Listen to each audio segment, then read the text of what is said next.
À quel moment la facturation électronique devient-elle obligatoire? Entre les dates de réception, d'émission, les tests et les reports, il y a de quoi s'y perdre. On fait le point.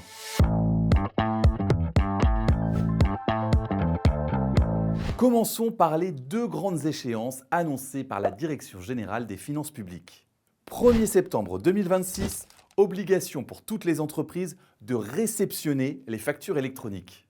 1er septembre 2027, obligation pour la très grande majorité des entreprises d'émettre des factures électroniques. Ce sont les grandes entreprises comme les fournisseurs d'électricité ou de téléphonie qui commenceront à appliquer la réforme en septembre 2026 et donc à envoyer des factures électroniques. L'application progressive est pensée pour laisser du temps aux entreprises pour s'équiper, former les salariés et les experts comptables, tester les outils et les plateformes. L'idée est de ne pas tout imposer d'un coup pour permettre une transition progressive. Cette stratégie est similaire à ce qui avait été fait pour le passage à la DSN, la déclaration sociale nominative, ou lors de la mise en place du prélèvement de l'impôt sur le revenu à la source. Une phase pilote volontaire était initialement prévue en 2024 avec certaines entreprises, phase pilote repoussée en 2025 avant le déploiement général. L'objectif, valider techniquement le fonctionnement des plateformes et des formats. Repérer les bugs, les délais, les incompatibilités avec certains logiciels avant le top départ national le 1er septembre 2026 avec les grandes entreprises qui commenceront à émettre des factures électroniques.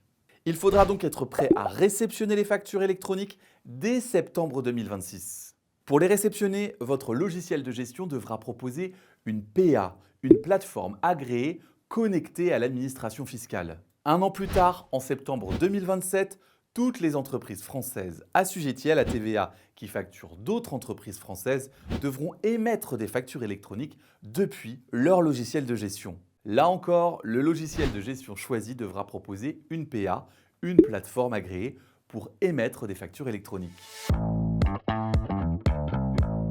On parle beaucoup de factures électroniques, mais il y a une autre nouveauté importante, l'e-reporting. L'e-reporting, c'est le système parallèle pour les transactions qui n'entrent pas dans le champ B2B en France. Les ventes à des particuliers B2C et les ventes à des clients basés à l'étranger. Dans ces cas de figure, pas de facturation électronique, mais l'e-reporting.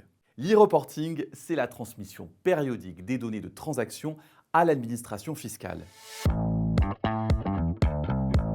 En bref, facturation électronique pour les clients pro basés en France, e-reporting pour les autres types de clients comme les particuliers. Deux dates à retenir, réception des factures électroniques septembre 2026, émission des factures électroniques septembre 2027. Qu'il s'agisse de réception ou d'émission, votre logiciel de gestion devra proposer une PA, plateforme agréée pour recevoir ou envoyer. Votre expert comptable est là pour vous accompagner dans ces changements et bien sûr, abonnez-vous à la chaîne de MyUnisoft pour tout savoir et tout comprendre sur la facturation électronique.